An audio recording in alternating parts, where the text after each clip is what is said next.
With fate guiding my every move, I spotted the cave's entrance and swore I heard voices up ahead.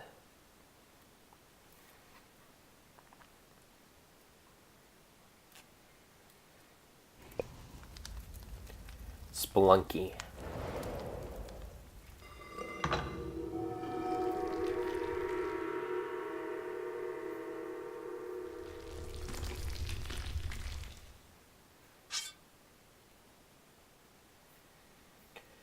The day was November 9th, 2015, when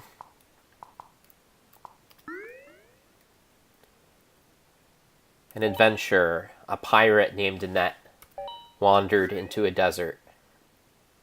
She was far from the ocean and from all those port towns that she liked to call home. She had gotten rich from thievery,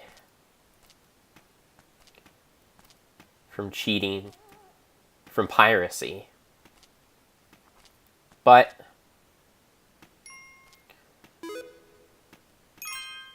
she tired of sharing such wealth with her comrades.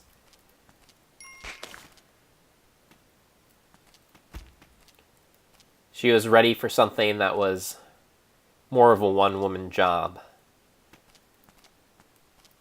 A way to get rich, but share none of the spoils. And that's what brought her to the desert.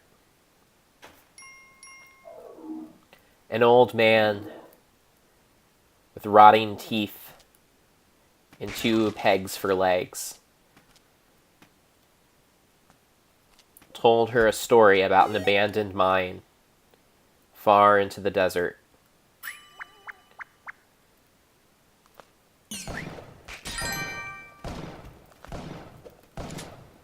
She agreed to give him a cut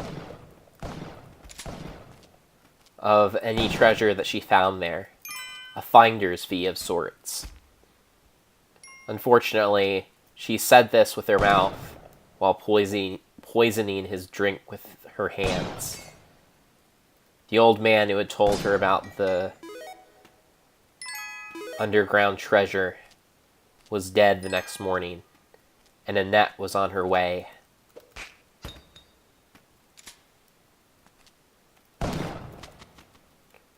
To get rich from his bit of old knowledge. Never trust a pirate.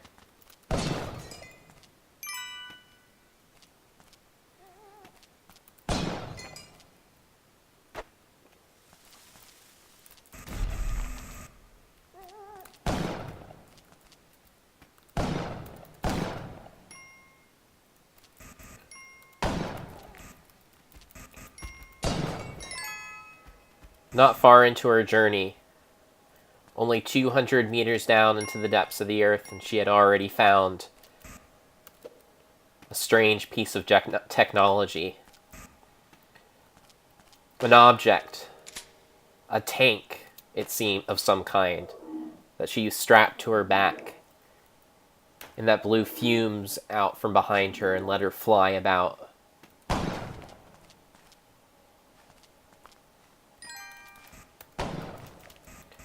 She had remembered hearing stories about this. While Annette was illiterate,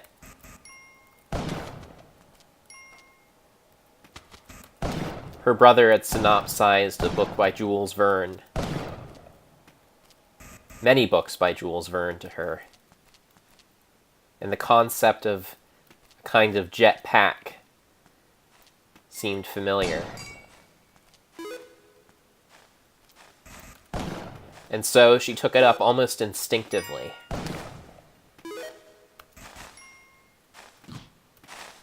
Of course, there's always a human cost to any great treasure.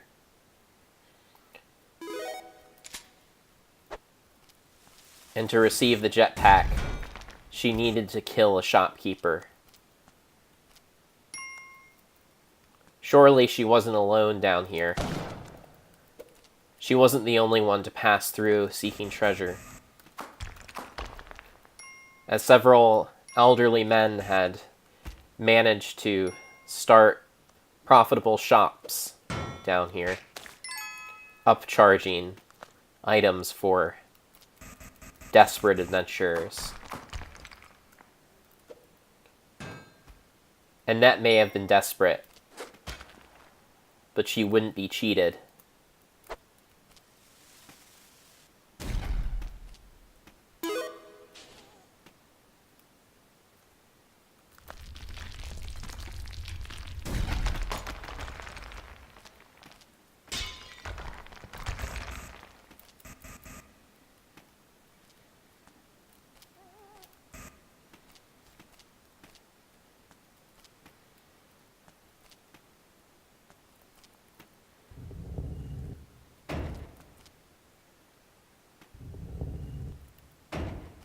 She didn't hesitate to kill the shop owner.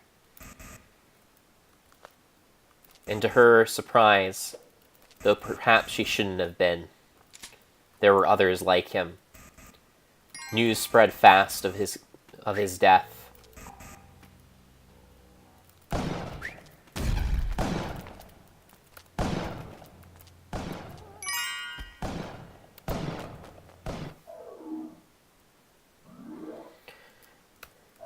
And it seemed very soon that around every corner was another shopkeeper, another old man, almost identical to the one that she had killed, waiting for her, waiting for their chance to claim her life. And of course, her only choice was to kill them before they killed her.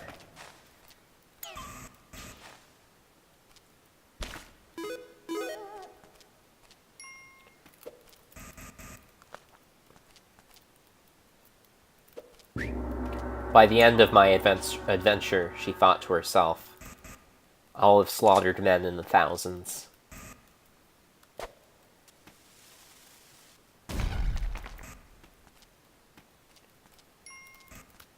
It wasn't all villainy that Annette engaged in. She was known to have a soft spot for animals.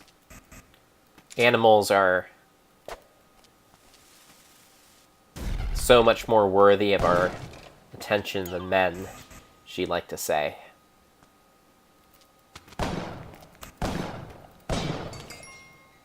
And while she did rescue several dogs along her journey, dogs who had haplessly found themselves lost inside the mine,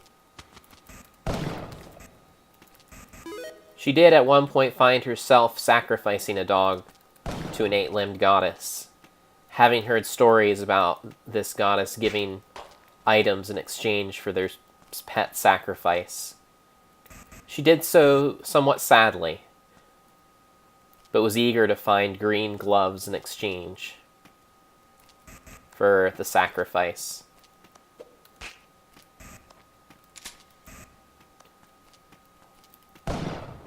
This poor creature didn't die in vain, she would tell herself. These green gloves let me cling to walls. It might prove essential for my journey.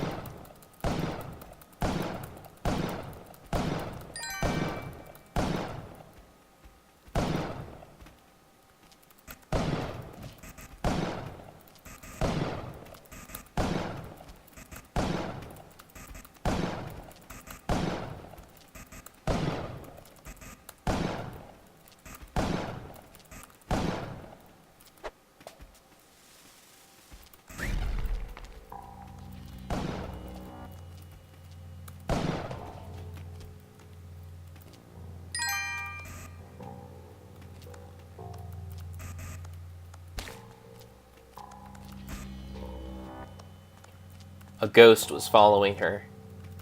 Stranger things had happened.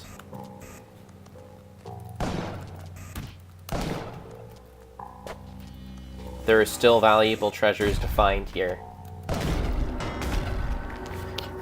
But unfortunately, her journey came to an end somewhere inside the contours of this ghost.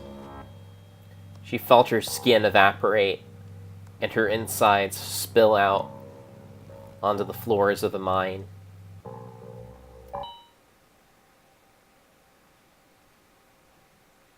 She was sad to have her journey come to such an unceremonious end.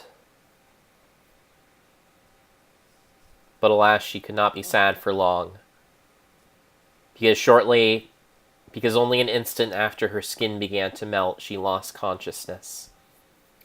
And where then does the consciousness of a brave adventurer go?